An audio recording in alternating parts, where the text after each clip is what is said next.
Hello student, मैं doctor Indu Saharan एक बार फिर से आप सबका आज हिंदी की कक्षा में स्वागत करती हूँ। हम पवनदूती कर रहे थे। पवनदूती व्याख्या के लिए जो अयोध्या सिंह उपाध्याय हरिऔध की कविता है हमारे सिलेबस में, उसी की व्याख्या का भाग 4 लेकर आज मैं आई हूँ। अब से पहले हमने पढ़ा या व्याख्या भाग में हमने किया कि राधा पवन को दूती बनाकर या दूत बनाकर उसे अपना दुख समझाकर कृष्ण के पास जाने के लिए कहती है।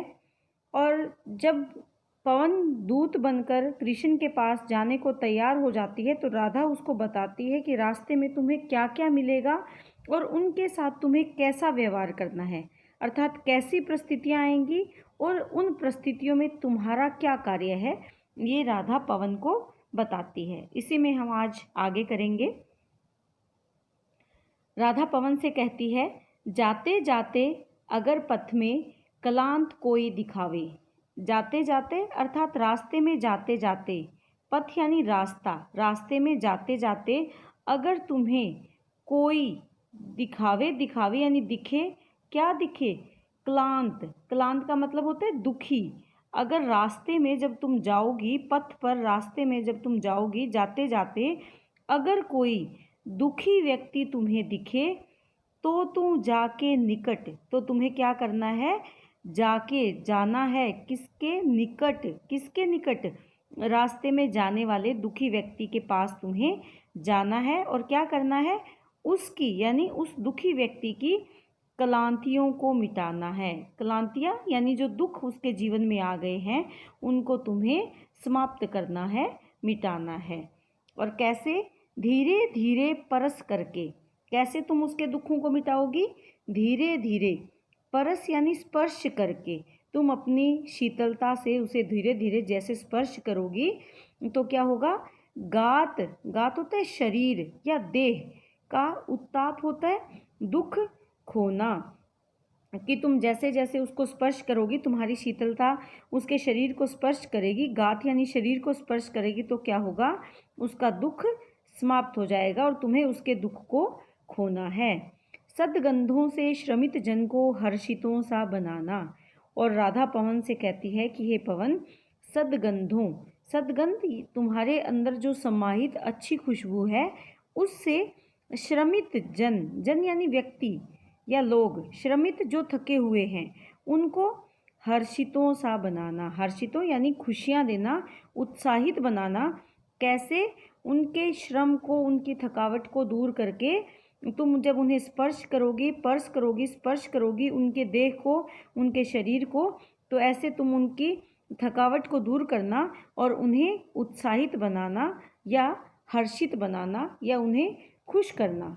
तो इस प्रकार राधा पवन को संदेश देती है या उसे निर्देश देती है कि तुम्हें किस प्रकार रास्ते में मिलेगा, कोई भी मिलेगा या थके हुए जो लोग मिलेंगे उनके साथ तुम्हें कैसा व्यवहार करना है। आगे राधा कहती हैं, संलग्ना हो सुखद जल के। संलग्ना, संलग्न का मतलब होता है शामिल होना। संलग्न, लगन यानी साथ, स यानी शामिल, तुम्हें शामिल होना है सुखद जल के। सुखद यानी सुख देने वाले जल के, श्रांतिहारी कणों से। श्रांतिहारी का मतलब होता है श्रांत, श्रांत यानी थकावट को, हारी हरने वाले, दूर करने वाले कणों से। कण, कण किसके? जल के। जल के वो कण जो दुखों को या थकावट को दूर करते हैं, उसमें शामिल होना है।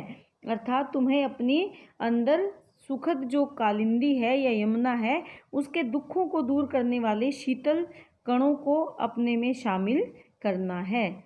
और साथ में क्या करना है? लेके नाना, नाना यानी अलग अलग प्रकार के, कुसुम कुल का गंध।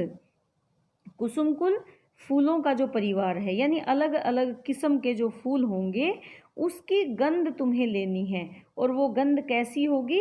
अमोदकारी। अमोद होता है प्रसन्नता, खुशी, कारी देने वाली, अमोदकारी यानी प्रसन्नता देने वाली अलग अलग फूलों की जो गंध है उसे भी तुम्हें लेना है। निर्धूली हो गमन करना। और तुम्हें क्या नहीं करना? अपने में धूल नहीं रखनी। निर्धूली, धूल रहित होकर, गमन करना है, जाना है। उद्वता भी न होना, उद्वता का मतलब होता है उग्रता, तीव्रता, और तुम्हें तेज गति से नहीं जाना। आपने अनुभव किया होगा कि मंद गति से धीरे धीरे जब शीतल वायु चलती है तो वो हमें बहुत ही अच्छी लगती है, लेकिन वही वायु जब तीव्र हो जाती है, उद्विग्न हो जाती है, आंधी का रूप ले लेती है, तो वो हमें कष्टकारी लगती है। यही बात राधा उसे समझाती है कि तुम धूल रहित होकर जाना और साथ में तीव्रता को त्याग देना। तीव्र नहीं रहना है, तुम्हें शांत रहना है।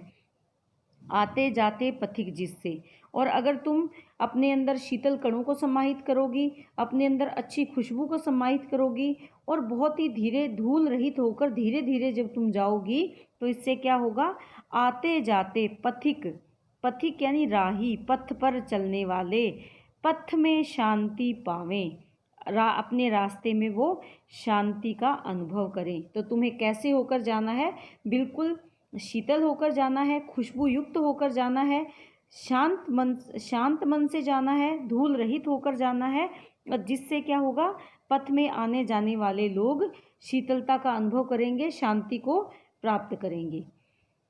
आगे राधा क्या कहती है, अगर तुम्हें रास्ते में लज्जाशील युवती पथ में, लज्जाशील यानी जो लज्जा के गुण सहित युवती हो, जिसको लज्जा आती है, जिसमें एक युवती होने के गुण विद्यमान हो, ऐसी अगर युवती, संस्कार युक्त अगर युवती पथ में, रास्ते में जहाँ कहीं दृष्टि आवे, अगर कहीं पर नजर आए, तो क्या कहना है, होने देना विकृत वसना, होने देना विकृत होना बिगाड़ना, वसना यानी वस्त्रों को, तो न सुंदरी को, तो नहीं, कि अगर तुम्हें संस्कारवान कोई युवती नजर आए तो क्या नहीं करना है, उसके वस्त्रों को विकृत नहीं करना है, बिगाड़ना नहीं है, उसके वस्त्रों को हिलाना नहीं है। किसको, सुंदरी, सुंदरी यानी सुंदर स्त्री, जो लज्जाशील सुंदर स्त्री है, उसके वस्त्रों को तुम्हें छेड़ना नहीं है, विकृत नहीं करना है। जो थोड़ी सी श्रमित वह हो, और अगर वो लज्जाशील सुंदर युवती थोड़ी सी भी श्रमित हो तो गोद ले श्रांति खोला, तो उसे अपनी गोद में लेकर उसकी श्रांति, उसकी थकावट को दूर करना है। होठों को ओ कमल मुख की मलानताएं मिटाना, होठों की, उसके होठों पर जो थकावट आ गई है उसको, और कमल के समान सुंदर मुख पर जो मलानताएं आ गई हैं, थकावट आ गई है रास्ते में चलने के कारण, उनको तुम्हें मिटाना है, उन्हें तुम्हें समाप्त करना है। आगे वो क्या कहती हैं, जो पुष्पों के मधुर रस को साथ सानंद बैठे, कि जो पुष्पों के, उसे समझाते हुए कहती हैं कि अगर मार्ग में तुम्हें पुष्पों के मधुर रस, पुष्प यानी फूल के, मधुर यानी मीठे रस के साथ आनंद से बैठे, पीते हुए भ्रमर भ्रमरी, कि मीठे मधुर रस किसका रस है, फूलों का, उसको साथ में बैठकर भ्रमर और भ्रमरी, भंवरा और भंवरी पी रहे हों, तो तुम्हें क्या करना है, सौम्यता तो दिखाना, तुम्हें उनके साथ उदार, सौम्यता यानी कोमलता से व्यवहार करना है। ऐसा नहीं है कि भ्रमर और भंवरी पुष्प पर बैठकर उसका रस पी रहे हो और तुम जोर से उस पेड़ को या उस फूल के पौधे को हिलाओ और इससे भ्रमर और भ्रमरी को कष्ट हो। तुम्हें वहाँ से कोमलता का बर्ताव करना है, कोमलता से धीरे से निकलना है, जिससे थोड़ा सा भी न कुसुम हिले, कुसुम यानी फूल, जिससे तुम्हारे जाने से वहाँ उस फूल को नहीं हिलाना है, और न उद्विग्न होवे, और ना ही वहाँ पर तीव्रता तुम्हें दिखानी है। किस लिए, क्योंकि वहाँ भ्रमर भ्रमरी शांति से बैठे रस पी रहे होंगे, तो ऐसे में तुम्हें वहाँ पर फूलों को नहीं हिलाना, जिससे कि भ्रमर और भ्रमरी उद्विग्न ना हो, व्याकुल ना हो। क्रीड़ा होवे नहीं कलुषिता, कलुषिता यानी समाप्त, नष्ट या व्यर्थ, बेकार। क्रीड़ा, जो कार्य भ्रमर और भ्रमरी कर रहे हैं वो खराब नहीं होना चाहिए। केली में हो न बाधा, केली में कोई बाधा नहीं आनी चाहिए। केली यानी क्रीड़ा में किसी प्रकार की कोई बाधा उसके रास्ते में नहीं आनी चाहिए। तो इसमें राधा समझाती है पवन को कि जब सुंदर फूलों के साथ तुम जाओगी तो वहाँ पर भ्रमर और भ्रमरी बैठे होंगे, तुम्हें उनके साथ प्रेम से व्यवहार करना है, सौम्यता दिखानी है। इससे फूलों को ना तो तुम्हें हिलने देना है, जिससे कि फूल जो भ्रमर और भ्रमरी है, फूल हिलने से वो उद्विग्न हो जाएंगे, व्याकुल हो जाएंगे, और तुम्हें ऐसा नहीं करना है। उनके द्वारा की जाने वाली क्रीड़ा में भी तुम्हें कोई बाधा उत्पन्न नहीं करनी है। आगे राधा पवन को समझाते हुए कहती हैं कि कालिंदी के पुलिन पर ही जो कहीं भी कढ़े तू। कालिंदी क्या है? यमुना नदी के पुलिन यानी किनारे पर ही जो तू कहीं भी कढ़े, कि अगर तू वहाँ कहीं से निकले, छूके नीला सलील उसका आग उत्ताप खोना। और तुम्हें क्या करना है?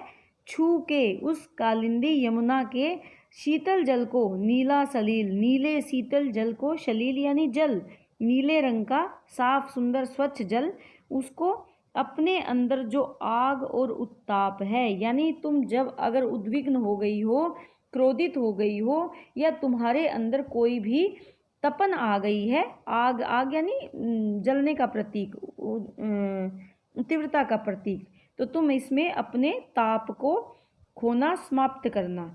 जो चाहे तो कुछ समय लो, अगर तुम चाहो तो कुछ समय लो, यानी के लिए खेलना पंकजों से। अगर तुम्हारा मन हो, इच्छा हो, तो थोड़ी देर के लिए तुम पंकज यानी कमल, पंकज अर्थात कमल, कमल कौन से? जो कालिंदी यानी यमुना नदी में खिले हो, उनसे भी तुम खेल सकती हो, उनसे भी तुम खेलना। छोटी छोटी सू लहर उठा, और वहाँ कालिंदी नदी में छोटी छोटी सू यानी सुंदर लहर उठाकर क्रीड़ितों को नचाना। क्रीड़ित कौन होते हैं? क्रीड़ा करने वाले। और जल में क्रीड़ा कौन करते हैं? हंस या अन्य जलीय पक्षी, उनको तुम नचाना। अर्थात तुम जैसे ही यमुना नदी के जल को छुओगी, छोटी लहर उत्पन्न होगी, और उन छोटी छोटी लहरों से उनमें क्रीड़ा करने वाले हंस जैसे पक्षियों को भी तुम नचाना, उनके साथ भी तुम क्रीड़ा करना। तो इस प्रकार हमने देखा कि कैसे जो राधा है वो पवन को समझाती है कि तुम्हें किस प्रकार रास्ते में क्या क्या मिलेगा और उनके साथ तुम्हें कैसा व्यवहार करना है। तो उम्मीद कर रही हूँ कि आप ये बहुत अच्छे से समझ पा रहे हैं, और जो मैं बताना चाह रही हूँ, जिस प्रकार व्याख्या करवाना चाह रही हूँ, वो आप आसानी से कर पा रहे हैं। इसमें अगर कला पक्ष की दृष्टि से देखें तो भाषा सरल, सहज, साहित्यिक, खड़ी बोली है। हम पहले भी इसके बारे में जान चुके हैं, मैं बता चुकी हूँ। तत्सम और तद्भव शब्दावली का प्रयोग है। इस संपूर्ण कविता में प्रसाद और माधुर्य गुणों का प्रयोग हुआ है। अनुप्रास अलंकार के साथ साथ पुनरुक्ति प्रकाश अलंकार का भी यहाँ पर कवि ने इस्तेमाल किया है। मानवीकरण अलंकार तो हम देख ही रहे हैं कि पवन को मानव के रूप में स्थापित किया है, सखी के रूप में बताया है, तो मानवीकरण अलंकार का प्रयोग हुआ है। छंद मदाक्रांता है जो इस कविता की विशेषता है, और यहाँ पर राधा पवन को संबोधित कर रही है, तो यहाँ पर संबोधन शैली का प्रयोग हुआ है। इसी के साथ आज हम यहीं ख़त्म करते हैं। धन्यवाद।